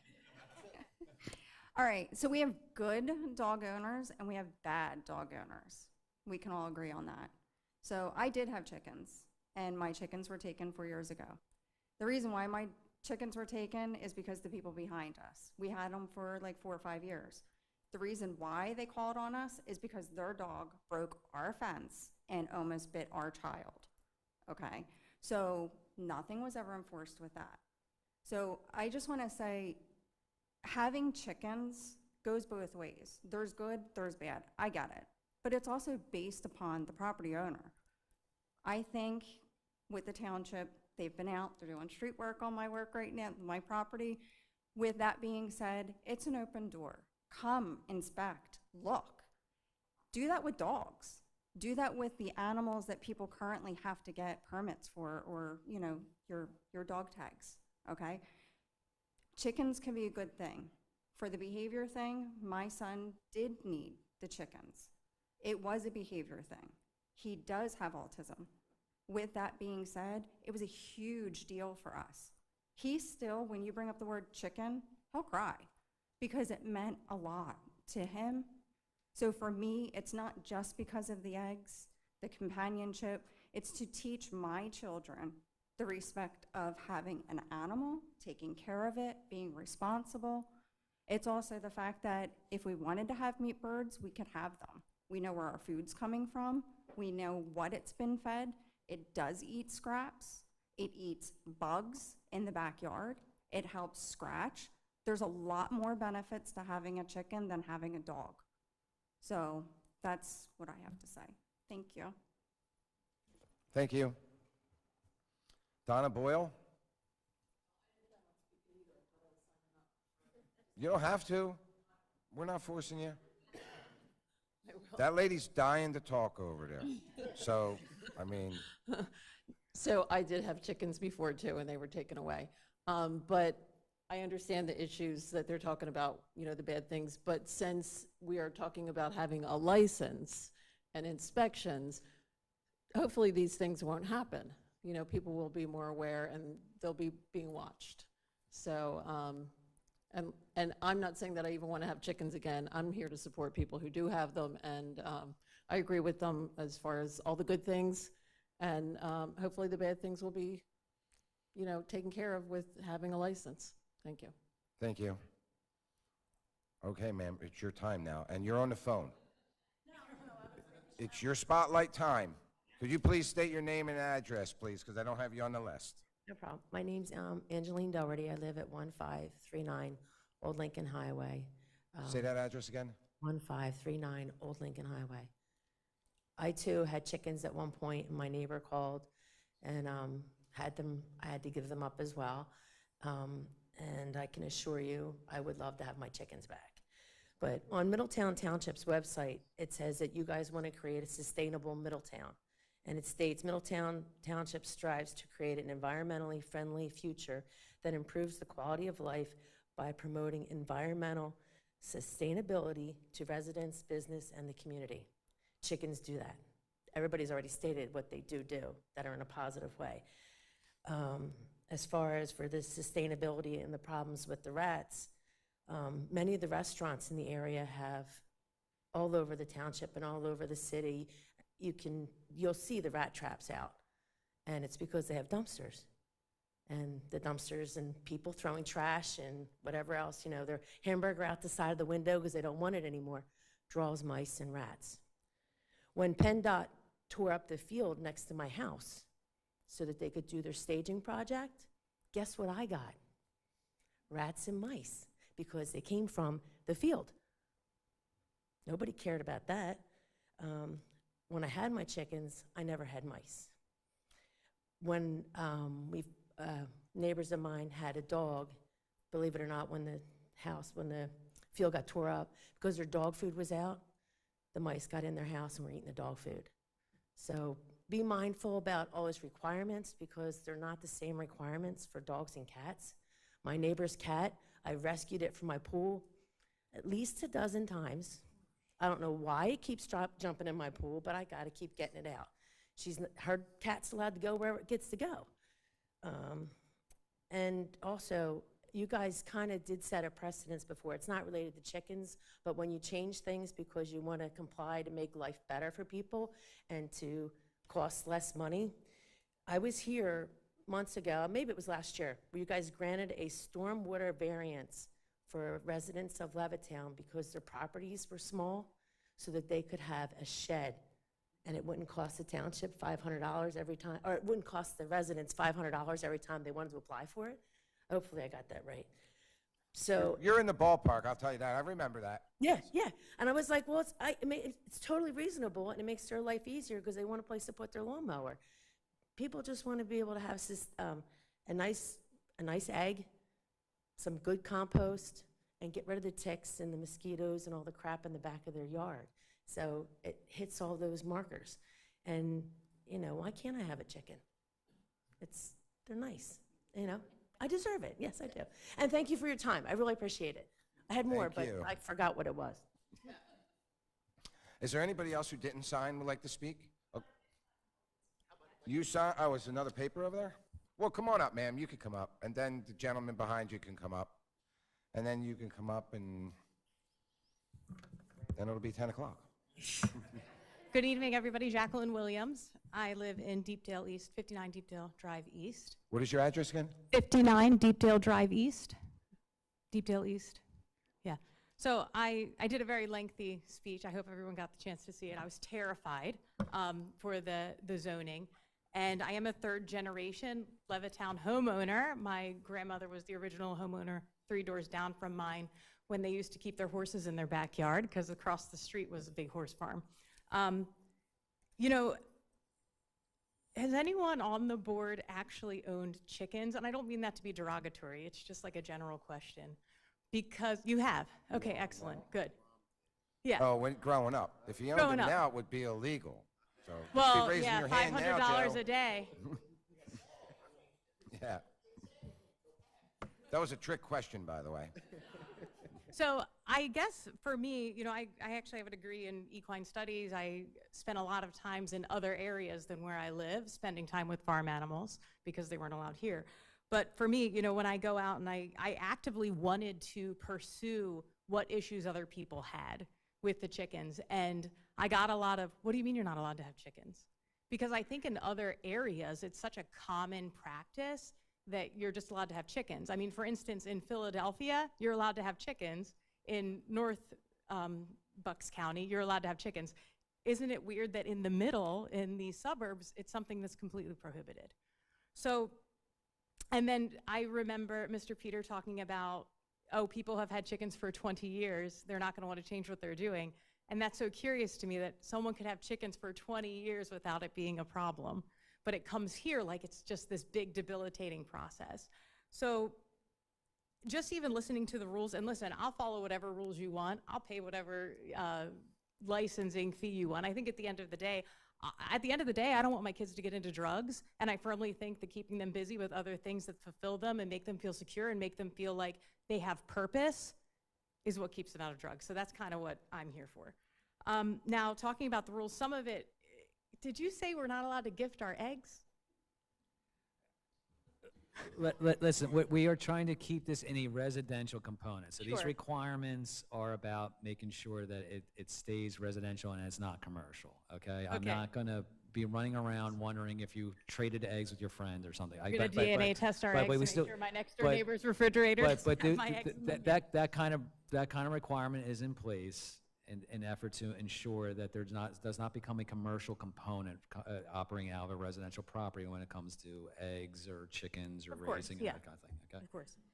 And then I guess my other question would be, so we have very specific rules for an enclosed run, which I'm in favor of. If I have chickens, I would like them to be living like royalty, you know, and I want my neighbors to be able to come to a rat-free environment, dear Lord, where they can really enjoy them. I want it to be for everyone. But I just want to remind everybody too, when we're talking about doing things for the safety, for the well-beings of the chickens, commercial chickens are kept on half a foot up to a foot. It is abusive what they do to commercial chickens. So those eggs that you're buying at the store, there is no way in this township, I thoroughly believe, that anyone could run an operation like that. So if we're doing things to protect the chickens, almost anything's better than what they have. I mean, these chickens don't even see daylight. They live in a box where they get force-fed and poop out eggs. Okay. And then I guess my other question is, so we have these very specific guidances for the enclosed run, which is great, but why do we have to have such strict land requirements if the coop itself is so specific?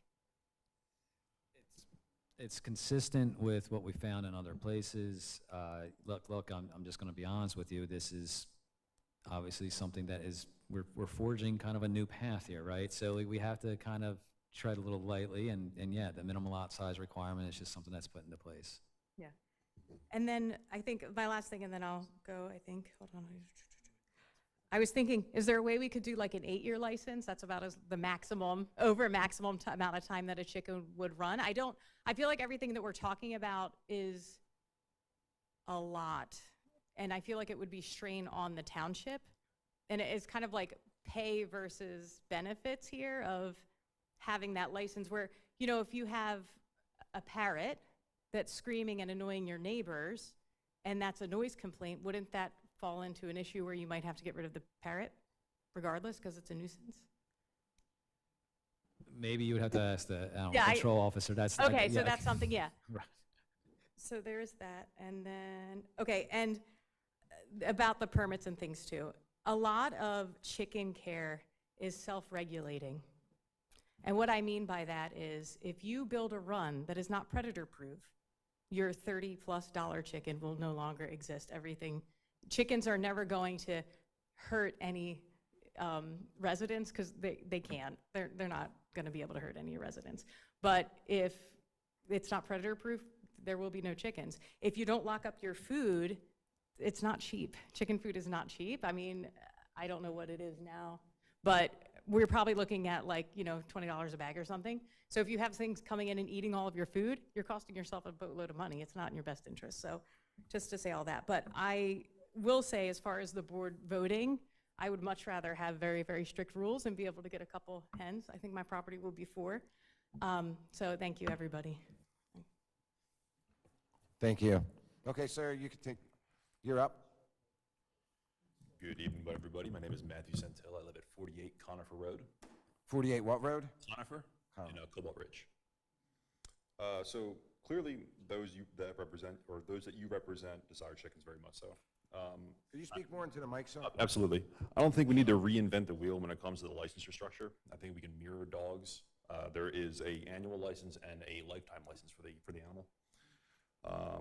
For inspections, I do agree there needs to be inspections, but I think it needs to be on a condition, so conditional inspections only. So if neighbors are very willing to call on their neighbors and report them for infractions, so I think we need to rely on that and not have to cause the township more money dispatching people out there, going doing inspections, posting notices, all that kind of stuff. It's just, we already have a mechanism in place that's being used by neighbor reporting.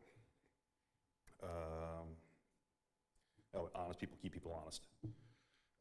Also, according to the online sources, to comfortably house 4 chickens, you need 16 square feet for your coop and 40 square feet for your run, which is way less than, so we brought up before, 7,500 square feet is a little much for keeping chickens. That is all. Thank you. Thank you. Is there anybody else who would like to speak? You want to come up, ma'am? You can bring her with you. She looks like she's asleep.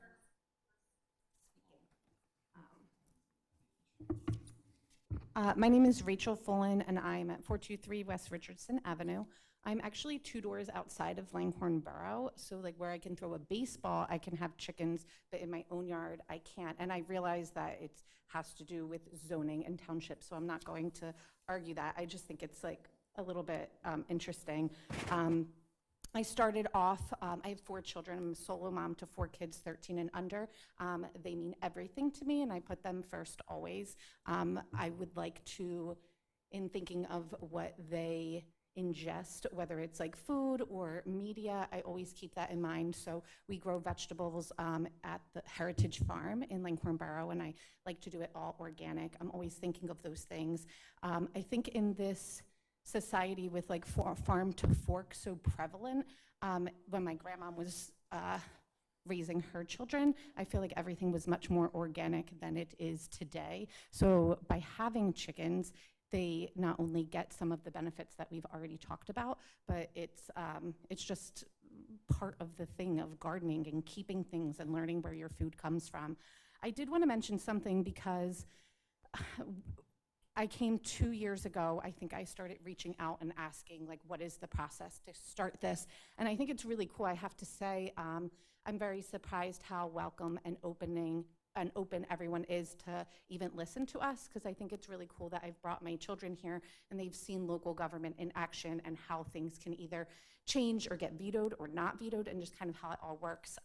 But when thinking about chickens, I forget the numbers of how many people were polled, but it's not going to be the same as dog owners or cat owners that everybody on your street is having chickens. So if what the percentage in Langhorne Borough is, if you took that, I don't think that all of a sudden there's going to be boatloads of people having chickens on every block. It would just be either people that already have chickens or people who've had them in the past and want to get them removed. So I don't think, I don't know what study could be done, but I don't think it would be like hundreds of thousands of chickens in Middletown all of a sudden.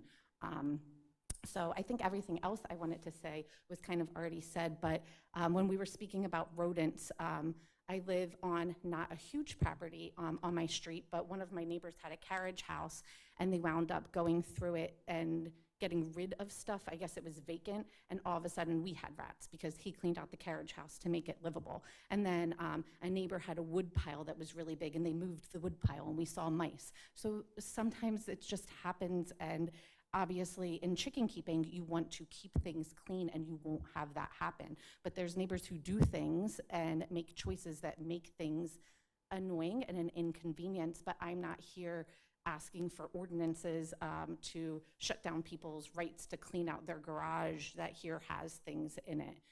So I just thought that was interesting, because when I was hearing of these problems, I thought, wait, that's what happened when the carriage house clean out started. So I don't think it's just about chickens, rodents coming out, just like when we're clearing fields, all of a sudden we start seeing rodents. So I think there's so many positive benefits to chicken keeping, and my big point is I don't think that like 80% of Middletown is going to be begging to have chickens. I think it's going to be a minimal amount. So that is it. Thank you for listening. Thank you. Okay, public comment clear? What? All right, I'll give you 1 minute, sir. Go ahead. You know who I am, where I live. We know who you are. I got starry-eyed the last time. What I did want to say is, as a chicken owner and a former chicken owner, how you approach your custodial responsibilities of chickens is what really defines how you take care of them. I never had any problems with rodents, never had any issues with rodents. I was very vigilant about it. My wife was very vigilant about it. She'd probably kill me. But it's like, in terms of putting your food into metal cans, I also strapped it down with bungee cords at night to be on the safe side. The water was kept in the outside coop, the outside part of the coop. We didn't put it inside the coop because that just does not work well with them. And I never had any problems. Yes, my main chicken, the boss hen, she did take out a mouse. But I don't really care about the mouse, the occasional mouse or the occasional vole or the occasional mole. It's like I have now, let's see, opossums coming down the street. I have foxes coming down the street. I have the cats that don't have tags that are checking out the neighborhood. And so far I haven't had any dogs, but we're getting all kinds of animals lately, especially with the foxes. And I'm cool with the foxes because I know they're just coming back into the area. As long as they get their thing and walk away by morning, I'm happy. What I'm trying to say is, as responsible owners of any pet, it is my responsibility to take care of them to the best of my ability to keep my property in as as pristine condition as possible. If it's a dog, you pick up after him. If it's a cat, you don't let the cat run. You know, if you're going to have a cat, keep it inside. This way it keeps them out of getting either tick bites or having heart disease or heartworm or what have you. Think about it. So the same thing goes with chickens. Chickens are basically self-sustaining for the most part. The most you'll deal with maybe is bumblefoot, which you can read up on. Thank you. Thank you. Okay, I'm gonna, did you raise your hand? You want to talk again? How important is it? Okay, I'll time you. Donna Boyle, Parkland. So I just want to say, I live in a very small neighborhood, and I live next to a business that's got junk in it, and there's rats and mice running around over there. And I don't understand why you're worried about a couple chickens, but there's a business that's got a lot of bad stuff going on next door, and I heard that it's because they're grandfathered in. So. Yeah, we wouldn't know that, what you're talking about, but, okay, thank you. All right, so where we're at is, I am in agreement with Pete, too, about this licensing thing. Now, that brings us to the point of, are we able to even make a vote on this until we read some language about a licensing type of situation? Well, yeah, so, how do I say this? The licensing component of it would not go into the zoning code. It's not a zoning provision, so to speak. It's just not something that zoning would deal with. The license component would be not unlike what we would have to do for how we're going to, enact the permitting. What would the application look like? What is the process? What is the And that wouldn't be anything in zoning, then? No, none.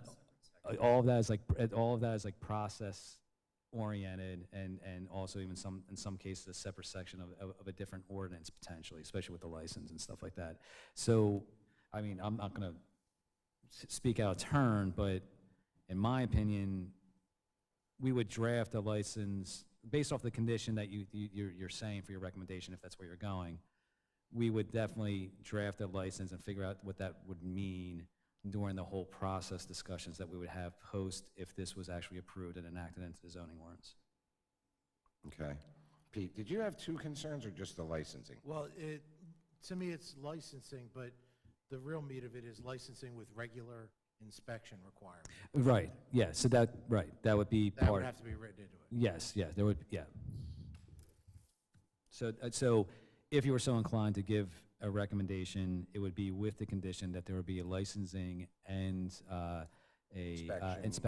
annual inspection process tied to whatever is ultimately approved and basically enacted and put forward for permitting and fees. Okay. Jim, unfortunately, I can't find the paper that you left me for that one. I am very bad with paperwork up here. Okay, so we could do a recommendation and a vote on this tonight.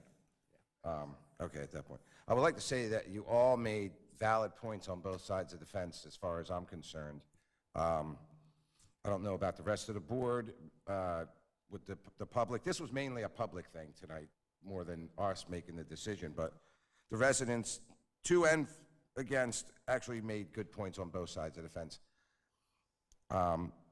Thinking about that, some of the good points that were, that were made as far as, there's rats that come from everywhere, different situations that you could have rats, foxes, I have fox, and possums and deer and snakes, and I live in a residential neighborhood too. So with that, if there's no other questions, if the board has no other questions, I'm going to make a recommendation with the caveat, which I will call A.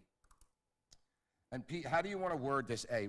A requirement of licensing and inspections? Yeah, just how do we enforce that would be part of this measure? I understand you're saying it's typically not written into a zoning, the language of the zoning code, right? But how do we enforce that? In other words, I won't vote for this unless there is that. I'm putting it in right now as item A. Okay.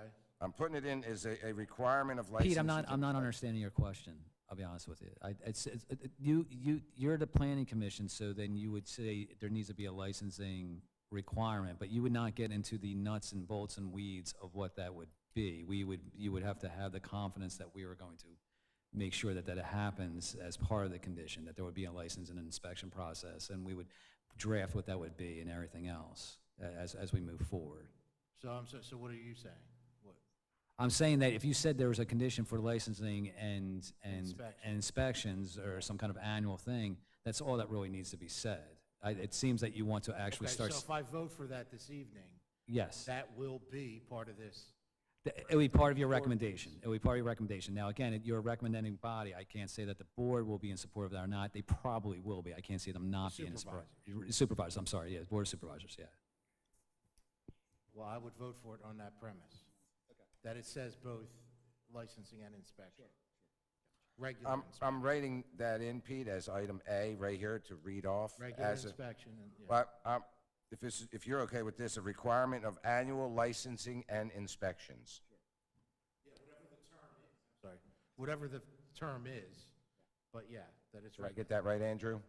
I mean, Yeah. am I saying enough there? No, you're saying enough. I think we understand the gist of it. Basically, Okay. this is an amendment to the zoning ordinance, so it would be permitting the use, but then separately and apart from the use, we would investigate and come up with a licensing and inspection scheme that would either be adopted by a separate ordinance or just in the procedures as a part of a resolution. Are you okay with that, Pete? Yes. Okay, then I'm going to make a recommendation go ahead. I'm also concerned about the folks who currently do own chickens, as I mentioned in my comments. Is there any consideration among the folks here about grace period? We would leave it to Jim and the team to determine what that grace period would be for folks who do currently own chickens that do not comply with any existing ordinances so that they have the time to comply? So isn't that a catch-22 because they're not supposed to be owning chickens right now? Right, and but there that's shouldn't the be a issue penalty with for it. them right now. So what I would say is just based off of everyday experience with zoning issues and that sort of thing, and times when, yes, all of a sudden something is now allowed, and maybe someone was doing it while it was not allowed. There's absolutely going to be some kind of further community outreach effort to inform people that chickens are allowed, but you now go through a permit and everything else. And then two, if we find out at a later time that once all these rules are put into place and the processes are procedures are put into place, we just call them and say, hey, you got to get a permit or you're now in violation. All right. Yeah, that's really all it comes down to. All right. I'm comfortable with that. Thank you, sir. All right, no problem. So do you want me to add a requirement for that, or like a grace period requirement, or will it be just resolved with Jim? I think Okay. it's built into the enforcement process. They would have a period of time to come into compliance. They'd have at least the 30 days, and then obviously while this ordinance is pending, there's not going to be, action Okay. taken. And the other thing you got to remember is, even if we say yes today, it doesn't mean the ordinance is tomorrow. It's going Right. to take a while for it to go through. Oh, yeah. So word's going to get out, it got approved tonight, show up for their supervisors' meetings when they have it on their agenda, and in between then and there, people are going to be made aware of this. So it's not like we're going to come up and say, tomorrow you have to have a license, or a permit, or whatever, or an inspection. Right, or tomorrow you can go buy chickens. You go buy chickens. That can't happen, right. Well, you can buy them, but You can buy them, but you can't have them in Middletown right now. Got it. Okay. So then I am going to make a recommendation of approval for the proposed text changes to the Middletown Township zoning ordinance to allow the keeping and raising of chickens at properties in the RA1, RA2, RA3, R1, and R2 zoning districts. Recommendation is based on a May 28th, 2026 memorandum from Jim Ennis, Director of Building and Zoning. Recommendation is based on the condition of the comments provided by the Bucks County Planning Commission are addressed, and also by item A, a requirement of an annual license and inspection be obtained by anyone interested in owning chickens. Pete, are you good with that? Okay. Motion's on the table to approve. Is there a second? I'll second. She's been quick. All night, she's been quicker than you. It's a second from Amber. All in favor? Aye. Aye. Any opposed? Okay. Amber, you have to go on Family Feud. All right, the next item of business is review of zoning hearing. Jim, anything on the zoning hearing board that interests us? No, I just wrote the advertisement for that. First off, there's not going to be a June, the first meeting in June is not happening. There's going to be a meeting that would be June 24th. They're all residential. If they did get approved, it would not go in before you guys for any kind of land development or subdivision approval. Okay. All right. Yeah, it's standard residential stuff of impervious coverage and that sort of thing. All right, then. Is there any other? Looks like Tom, yeah. So I brought this up earlier with a couple of, obviously everybody's talking about AI and data centers. Yes. And I know we don't Coming have under a lot other of business. lot of big places anymore. It was brought up for the one on Route 1. Right. Is the township doing anything Yes. about? There's actually going to be a policy discussion about data centers next week in front of the Board of Supervisors. At that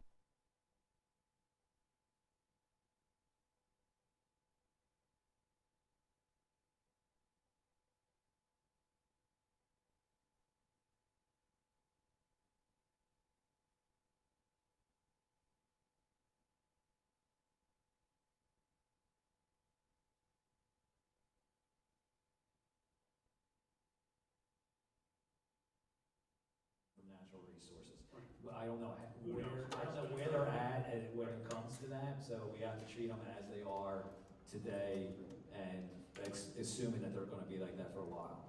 Yeah. So the township's definitely got something going on with that. It's definitely on the township's mind, and there's definitely some policy discussions that are gonna. Last place we needed to do was put one at the mall. I don't know, I mean. I'm saying that's a big enough section, so. Yeah. You know what, Tom?